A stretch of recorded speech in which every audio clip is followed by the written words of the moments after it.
बच्चे महीनों पसीना बहाते हैं और तब जाकर मेडिकल की पढ़ाई के लिए नीट का एग्जाम देते हैं और यही परीक्षा अब सवालों के घेरे में है।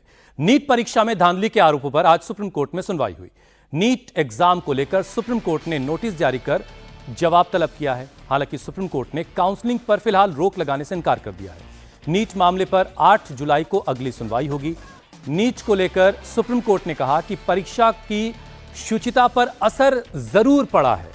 सुप्रीम कोर्ट ने काउंसलिंग को लेकर कहा कि हम इस पर फिलहाल रोक नहीं लगा सकते। ग्रेस मार्क सिस्टम के मामले पर सुप्रीम कोर्ट ने कहा कि इस मामले को लिस्टिंग के लिए लाएं और उसके बाद इस पर सुनवाई होगी। दरअसल नीट एग्जाम को लेकर छात्रों ने एनटीए यानी नेशनल टेस्टिंग एजेंसी पर आरोप लगाए हैं। छात्रों ने परीक्षा में धांधली की बात कही। 67 टॉपर्स, ग्रेस मार्क्स, एक ही सेंटर से कई टॉपर्स होने की वजह से एनटीए शक के घेरे में है। 5 मई को देश भर के 4750 सेंटर्स पर एग्जाम हुआ। 4 जून को रिजल्ट आया और उसके ठीक बाद अब एनटीए सवालों के घेरे में है। पूरा नीट एग्जाम सवालों के घेरे में है।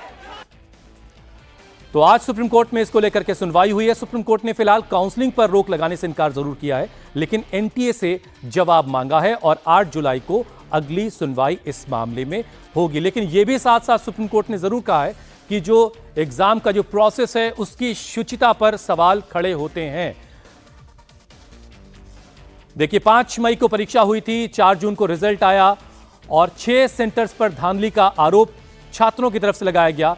एक सेंटर पर तो कई टॉपर हैं और कुल टॉपर की अगर बात करेंगे आप तो 67 टॉपर हैं इस बार के। और इसी वजह से सुप्रीम कोर्ट ने इस पूरे मामले को सुना है। छात्र लगातार प्रदर्शन कर रहे थे और सुप्रीम कोर्ट ने एनटीए से इस मामले में जवाब तलब किया। हालांकि जो काउंसलिंग होनी है, अगला प्रोसेस जो है, उस पर रोक लगाने से फिलहाल सुप्रीम कोर्ट ने इनकार कर दिया है। सुप्रीम कोर्ट ने नीट के मामले को लेकर कहा कि इससे एग्जाम की शुचिता पर असर पड़ा है, लेकिन काउंसलिंग पर हम रोक नहीं लगा सकते। इससे एनटीए जल्द शुरू कर सकता है। ग्रेस मार्क का जो सिस्टम है, आज की याचिका का मुद्दा वो नहीं था और इस मामले में सुनवाई होगी। उसके लिए लिस्टिंग की बात कही गई है सुप्रीम कोर्ट से कि उस मामले को लिस्ट किया जाए और उसको सुना जाएगा। अभय पराशर इस वक्त दिल्ली से हमारे साथ सीधे जुड़ चुके हैं। अभय, अदालत में और क्या बड़ी बातें हुई, जरा डिटेल में समझाइए।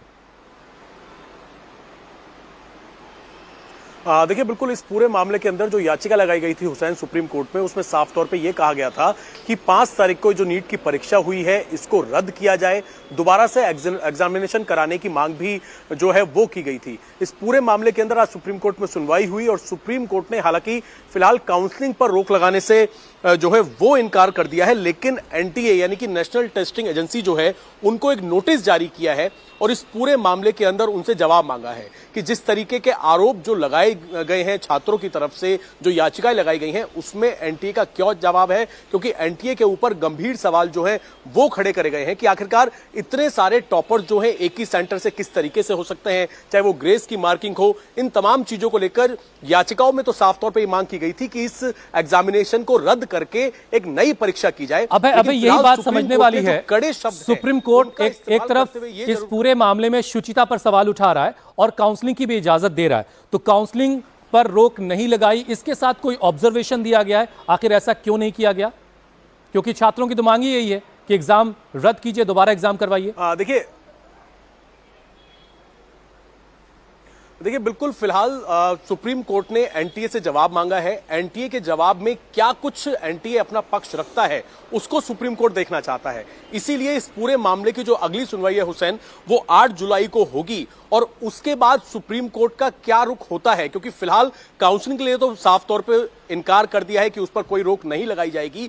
लेकिन इस वक्त सबसे इंपॉर्टेंट यह है कि जो छात्रों के आरोप हैं कि किस तरीके से एक सेंटर से इतने सारे टॉपर्स हैं, अब इंतजार 8 जुलाई तक का करना पड़ेगा जब इसकी मामले में अगली सुनवाई होगी। अभय, लेकिन छात्र जो कुछ कह रहे थे, छात्रों की जो शिकायत थी, उसका पूरे तौर पर निस्तारण नहीं हुआ है। लेकिन सुप्रीम कोर्ट ने थोड़ी सी राहत एक कह सकते हैं कि एनटीए से जवाब तलब करके जरूर उन छात्रों को दिया जो छात्र तमाम तरह के सवाल खड़े कर रहे थे। बहुत बहुत शुक्रिया अभय हमारे साथ जुड़ने के लिए।